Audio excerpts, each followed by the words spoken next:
Tung khó xe gì đi ô.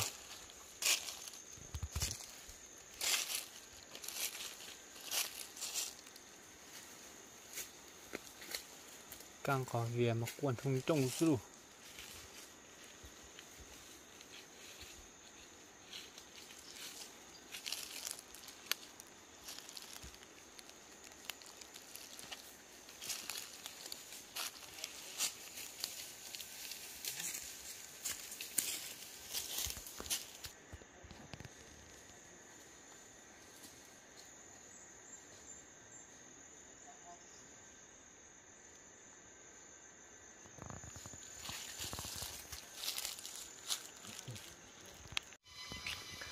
Việc hay tôi tuột tiền trong phong dừa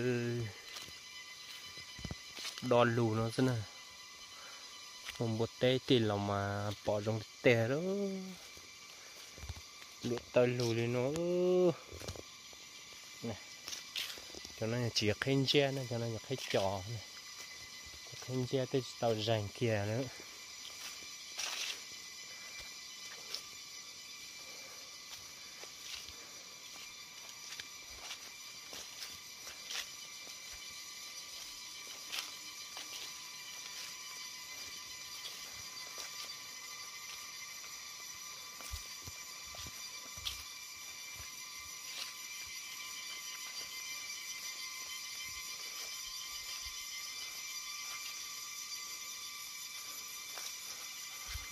Tung không không tại mà thế là giặc khen che này trong phong gì này, chó nó chỉ giò này, thế ở tụi nó này, đu đu này, một sáu để chỉ bỏ này, chỉ bỏ này.